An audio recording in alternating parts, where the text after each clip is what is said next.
ئێستا ڕاستەوخۆ دەچین ئامەد لای نێردراوی یەنارتی مراد سوورچی مرادم کاتت باش کاردانەوەی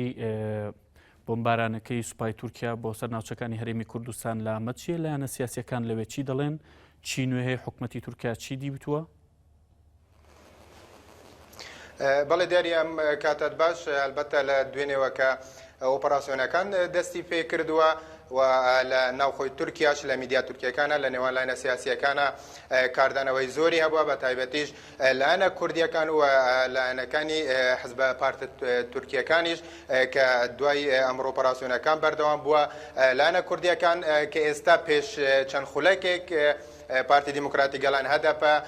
بەیاننامەیەکی دەرکرد سەبارەت بە ئۆپەراسیۆنانە کە لە ڕاگەاندراوەکەدا هاتووە کە لە ئێستادا ئەم شەڕی تورکیاکە تەنها ئاک پارتیەوە دەوێت لە ڕێگەی ئەم شەڕەوە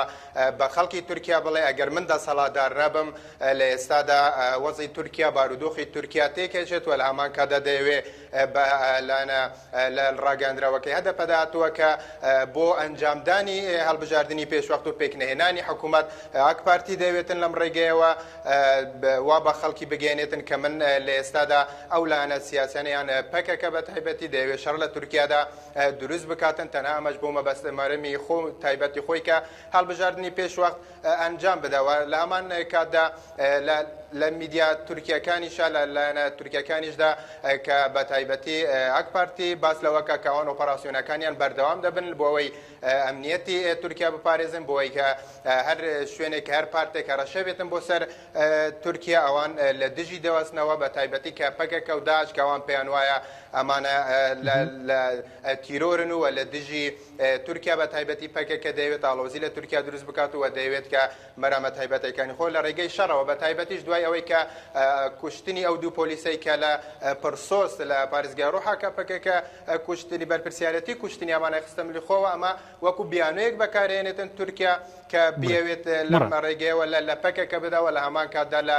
ئامەدیش کە ئەو پۆلیسانەی کە بریندار کران و تاقا کرا دەوێت لەو ڕێگەیەوە بە لەسەرەوە دەبێت پرسیارێکم مراد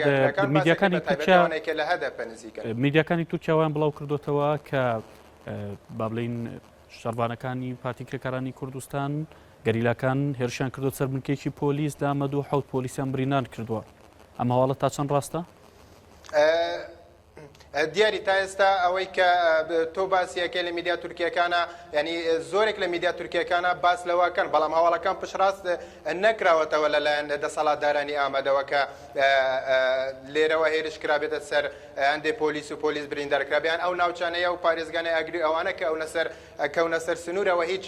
بابەتێکی بەو شێوەیە بە فەرمی پشڕاست نەکراوە دەمێ باس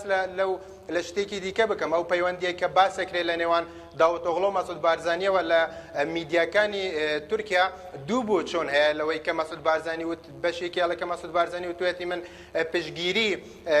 ئەم ئۆپەراسیۆنانە ئەەکەم و هاوکاریش یەکەم بەڵام بەشێکی دیکەی میدیاکان دەڵێ نەخێر میدیاکان بەو شێوازە شلۆڤەیەکەن بەڵکو داوەتۆغڵۆ مەسعود بارزانی بە داوەتۆغڵۆی وتووە ئەگەر ئێوە لەسەر حەق بن من ئەو کات پشگیری ئێوە ئەەکەم ئەگەر لەسەر حەق بن لە دژی هەر ڕێکخراوێک بیان لە دژی هەر ئۆپەراسیۆن لە دژی هەر پارتێک بیان لەگەڵ ڕێکخراوێکی تەرۆریستی وەک خۆیان ناوی ئەبن پشگیری ئەوانەکە کە ئەمە دوو بۆ چوونی جیاوازن هەندێک لە میدیا تورکیەکان بەو شێوەیە باسیەکەن هەندێکی دیکەشیان باس لەوەکەن کە بەڵێ بارزانی وتوێتی من پشگیری ئێوەکەم و ئەوە لایەنەکەی دیکەش ئەڵێت بارزانی وتوێتی ئەگەر ئێوە لەسەر حەق بن واتە ئەگەر ئێوە لەسەر حەق بن خوێندنەوەی جیاوازی بۆ ئەکرێکە کێ ئەڵێ ئەوان لەسەر حەقن بڵێ هیچ دەنگۆیەک نییە سەبارەت بەوەی دانیشتوانی ناوچەکانی باکووری کوردستان یان هەوادارانی پارتە کوردەکانی باکوور خۆپشاندان و ناڕزایەتی بکەن؟ بەڵێ دیاری لێرە هەم هەدەپە و هەم پارتی دیموکراتی هەرێمەکان باسی لەوە کردووە کە داوایان لە خەڵکی ئاماد کردووە بە تایبەتی لە کات ژمێر 6 بێنە سەر جادەکان و خۆپێشاندان ئەنجام بدەن لە کات ژمێر 6 ئێوارەی ئەمڕۆ داوا لە هاوڵاتیان کراوە لە لایەنگرەکانیان کراوە کە بڕژێنە سەر جادەکان لە دژی ئەو ئۆپەراسیۆنانە و چەند ڕێپەیوانێک بەڕێوە بچێت و چاوەڕێی ئەوەش دەکرێت کە گرژ و ئاڵۆزی لێ بکەوێتەوە چونکە لە شەوی ڕابردووشە هەندێک کەس کە دەمامکدار بوونەوە چەکیان پێ بۆ چوونەتە سەر ئەو فڕۆکەخانە سەربازیەی کە لە ئامەدا هێرشیان کردوتە سەر ئەو فڕۆکەی کە فڕۆکەخانە سەربازیەی کە فڕۆکەکانی تورکیا لێوێ هەڵەسن و تۆپبارانی گەریلاکانی پەکەکە دەکەن چوونەتە ئەوێ وەتەقیان لە فڕۆکەکان کردووە بەڵام تا ئێستا هیچ کەس لەوانە دەستگیر ناکراوە و خەڵکێکی زۆریش لە ئامەد لە هاوڵاتیان ئەوانەی کە تۆمەتبارەکرێن کەوەی لانگیری پەکەکەن دەستگیر کراون لە لێرە بەڵام چاوەڕێ دەکرێت لە کاتژمێر 6 خۆ پێشاندانێکی گەورە و ناڕازیبوونی گەورە بڵاوکراوەتەوە هێرشانەش بەڵێ هێزی ئەمنی بڵاوکراوەتەوە بە تایبەت لە ئامەد ئەگەر هێزی ئەمنی بڵاوکراوەتەوە دیار هێزی ئەمنی بەڵێ هێزی ئەمنی لە ئامەد بەڵاو کراوەتەوە لە زۆر شوێن هێزەکانە بینێن بە تایبەتیش دوای بەیاننامەکەی هەدەپە لە ڕێوە شوێنی ئەمنی تند گیراوەتە بەر بە تایبەتی لە شەوە چونکە زیاتر لە شەوە ئەم هێرشانە دەکرێن لەلایەن ئەو کەسە ناسراوانە بۆ سەر پۆلیس بۆ سەر بنکە و بارەگاکانی دەوڵەت لە ئامەد بە شەو زیاتر هێرشەکان ئەنجامەدرێن بۆیە چاوەڕێ دەکرێت کە ئەمڕۆ ئالۆزی زیاتر دەرکەوێت لە جیاتی ئەوەی کە لە ڕۆژانی ڕابردوو دەرکەوتەوە دەمێ باس لەوەش بکەم دیاری لە ماوەی ڕابردوودانی ئەمڕۆ کە هەندێک وا بەڵاوکراوە کە هەندێک لە گەریلاکانی پەکەکە شەهید و بریندار کەوتە بن بەڵام هەندێک لە سەرکردەکانی پەکەکە کە بۆ ئاژانسەکان قسەیان کردووە تا ئێستا هیچ گەری لە ئەم هەواڵیان پشتڕاست نەکردوتەوە باسییان لەوە نەکردەوە کە هیچ گەریلایەکی پەکەکە نەشەهید و نەبریندار کەوتە بێت تەنها زەرەرۆزیان بەو ناوچانە کەوتونەوە لەگەڵ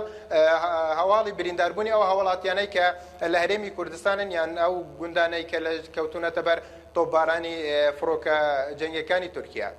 مراد پێشتر بە پرسانی بەکە ئاماژیان بۆ کردبوو کە زەرور زیانەکان بڵاو دەکەنەوە لە نزیکترین کات ئاماژیان بۆ نەکردکرێ و زەرور زیانان بڵاو دەکەنەوە؟ ئەوەی کە لەسەر لە هەندێک لە میدیاکانی تورکیا بەڵاو بووتەوە لە هەندێک میدیاکانی عەربیش کە ئەوانی شەر لەوێ وەریان گرتووە باس لەوەکە کە تا ئێستا زەرور زیانەکانی گیانی بۆ گەریلاکانی پەکەکە هیچ نەبووە وەک خۆیان ئێستا پێش دەخولەکێک بۆ بڵاویان کردەوە کە هیچ زیانێکی گیانی نەبووە بەڵام زیانی مادی هەبووە جگەلەوەی مەبەستم زیانی گیانی گەریلاکان ئەڵێم جگەلەوە هاوڵاتیانێک کە بریندار بوون بەڵام تا ئێستا بە هیچ شێوەیەک لێدوانێکی فەرمی پەکەکە نییە کە باس لەوە بکە کە گەریلاکانیان شەهید بوو بنیان بریندار بووبن. مراد سورچی نێردراوی NRT لە ئامەد سپاس بۆ زانیاریەکانت خۆشەویستان